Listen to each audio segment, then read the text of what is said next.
Hi, welcome back to Kung Fu Construction. I've been making some stilts. They are not working yet because it's actually hard to get a good balance for it. So I skipped a table frame yesterday. I'm gonna take it apart and we'll probably use these parts in the sides to strengthen it. So eventually I could get the working stilts of this high and use them in the battle. So these ones, the prototype has been made from a few walking canes and a snowboard, forgot how it's called. And here we have a bicycle a rim that's been bended a bit open.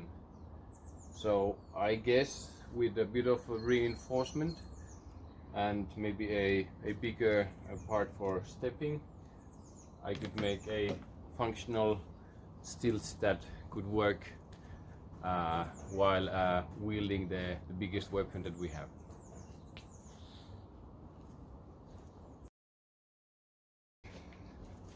So yeah, I mean this one, it's a roller foam maze, amazing maze. I found this extra long foam roller and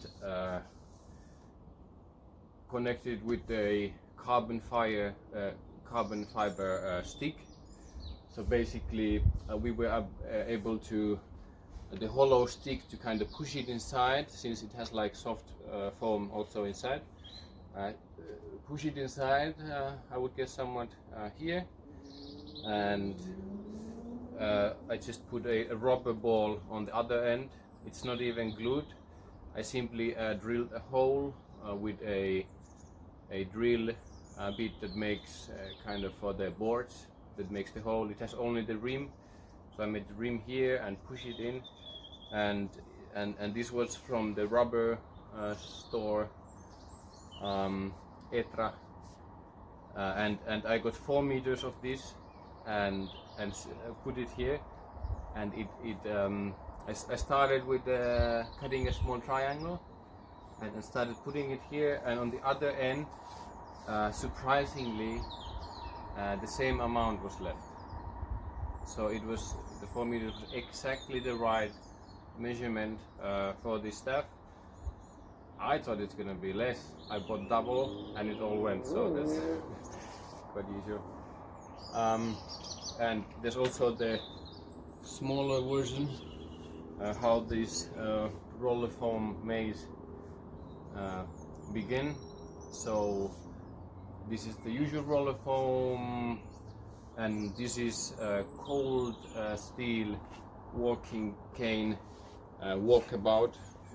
So cold steel makes a lot of weapons, and this is their training weapon, and this is like composite plastics, and they're very durable.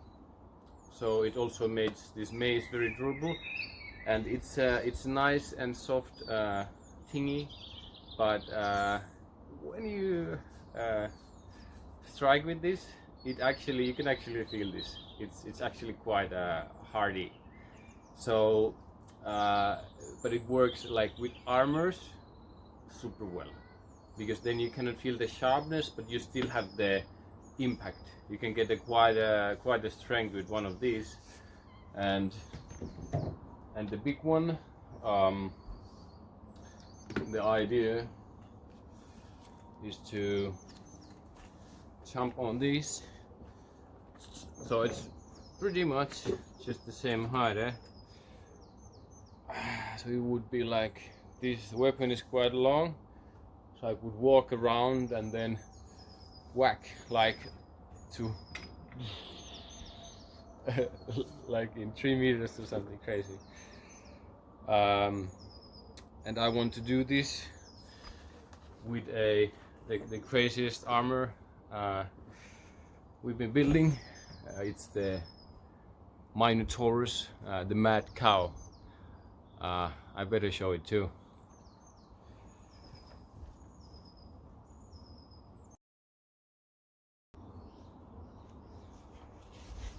So here we go.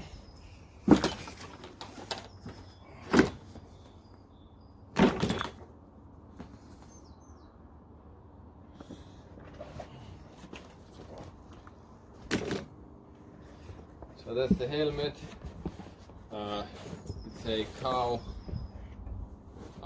leather. I found it also from the trash. So I skipped this cow leather one day, and you know, the head inspired me to put these parts together. So we have a old helmet that was actually found from the sea, like a Viking helmet, and this is a shadow, how do you call that, from a also another Viking helmet, like a motorcycle. And so I put them together just to make the form, and it was quite nicely as long as the cow head. That's an enormous creature. So eventually here's going to be horns, maybe quite big ones, let's see. And from these eye holes you cannot see much, but doesn't matter, because when you have it in the head you actually see under.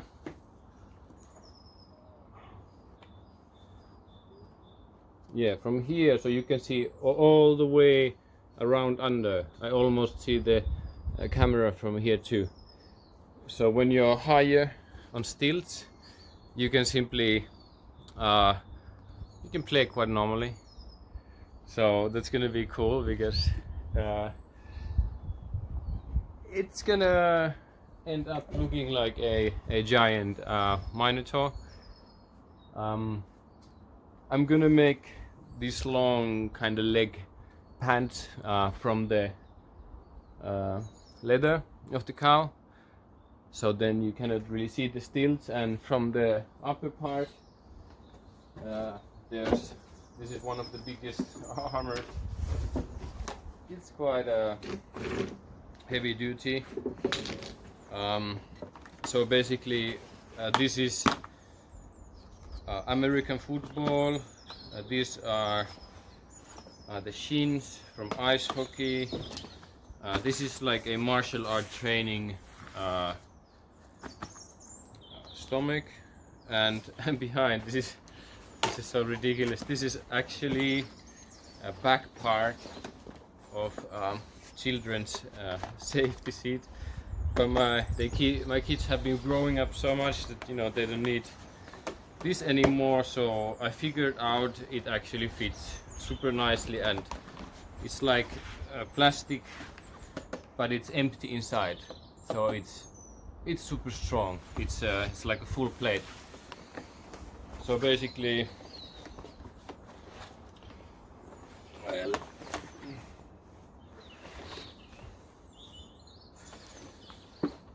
so it's something like this. And then I would be this high with the stilts, with the weapon, and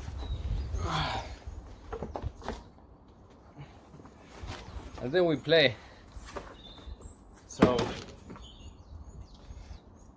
I'm pretty sure I will get it done for this summer. And so the goal would be that we would have this kind of mecha suit, kind of this suit that makes you enormous, and then we just fight. Yeah.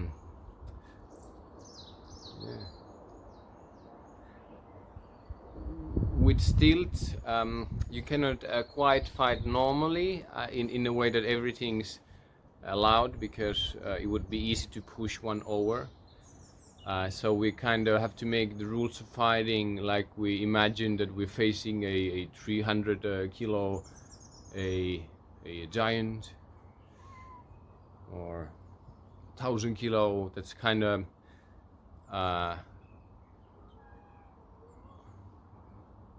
enormous and enormously strong. So when we can imagine that much, then we actually have the giant who's wielding the weapon, we can fight against the giant. Yeah. So it sounds just, so much fun that we need to do it. We need to see it. It's gonna be fun. It's gonna be awesome. It's gonna be unseen, and that's just the one thing.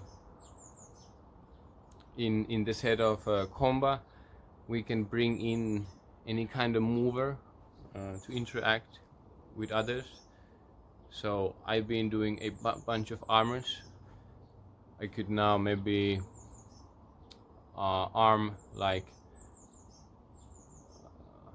a dozen people with moderate armors, some really good, some lighter, and don't we just make games upon games upon games, testing what's actually fun and what works in this kind of improvised fighting.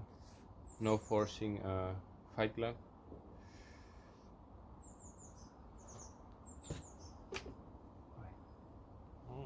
And then we invite the whole world to fight with us and figure out the most amazing things that they want to do, and we find the rules that it's gonna work for everyone, which the basis is that we can interact without forcing. We know how to interact without forcing in the battle, so then it's easy to build it up, the complexity of the fight, to also be able to interact by forcing. So we're kind of tilting towards realism, and in that way we can invite people to fight with us who actually know a lot about fighting in its sense of self-defense and the safety, and in the way of style of knowing the techniques.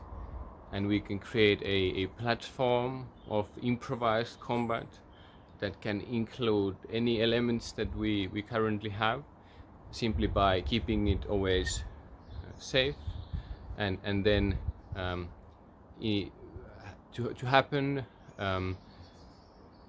by the agreement of everyone. So that's like also the empathic connection, to be able to understand with emotional intelligence, is it too much for your opponent, what you're casting upon them. And in this way we can make the battlefield the gym. And I mean, that's juicy enough for me to get into the gym and stay there. So that's the plan. Welcome aboard, and I hope to see you in the battlefield.